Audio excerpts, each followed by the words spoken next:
മലയാള സിനിമയിൽ വിവാഹമോചനങ്ങൾ തുടർക്കഥയാകുന്നു. നടി മീര ജാസ്മിനും വിവാഹമോചിതയാകുന്നു എന്നാണ് പുതിയ റിപ്പോർട്ടുകൾ. 10 കൽപ്പനകൾ എന്ന ചിത്രത്തിലൂടെ വെള്ളിത്തിരയിലേക്ക് ശക്തമായ തിരിച്ചുവരവ് നടത്തിയ മീര ജാസ്മിൻ വിവാഹമോചനത്തിനൊരുങ്ങുന്നു എന്ന വാർത്തയാണ് ഇപ്പോൾ സിനിമാ ലോകത്തു നിന്നും വരുന്നത്. ചില ഓൺലൈൻ പോർട്ടലുകളാണ് ഇത്തരത്തിൽ വാർത്തകൾ പുറത്തുവിട്ടിരിക്കുന്നത്. 2014 ഫെബ്രുവരി 12 തിരുവനന്തപുരം പാളയം LMS പള്ളിയിൽ വെച്ചായിരുന്നു മീര ജാസ്മിനും അനിൽ ജോൺ ടൈറ്റസും വിവാഹിതരായത്. മീര ജാസ്മിനും ഭർത്താവും വേർപിരിയലിന്റെ വക്കിലാണെന്നാണ് ഇപ്പോൾ പ്രചരിക്കുന്ന വാർത്തകൾ. ദാമ്പത്യത്തിൽ അസ്വാരസ്യങ്ങൾ ഉണ്ടായതിനെ തുടർന്നാണ് മീര വീണ്ടും അഭിനയത്തിൽ സജീവമാകുന്നതെന്നായിരുന്നു റിപ്പോർട്ടുകൾ. എന്നാൽ മീര ജാസ്മിൻ വീണ്ടും അഭിനയത്തിൽ സജീവമാകുന്നതാണ് ഭർത്താവിനെ ചൊടിപ്പിച്ചതെന്നും വാർത്തകളുണ്ട്.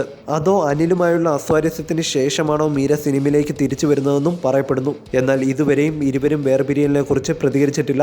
ഡോൺ മാക്സ് സംവിധാനം ചെയ്ത 10 കൽപ്പനകൾ എന്ന ചിത്രത്തിലൂടെ ശക്തമായ തിരിച്ചുവരവാണ് മീര ജാസ്മിൻ നടത്തിയിരിക്കുന്നത്. അനൂപ് മേനോനായിരുന്നു ചിത്രത്തിൽ നായകൻ. മികച്ച അവസരങ്ങൾ ലഭിച്ചാൽ അഭിനയം തുടരാൻ തന്നെയാണ് മീരയുടെ തീരുമാനമെന്നും റിപ്പോർട്ടുകളുണ്ട്.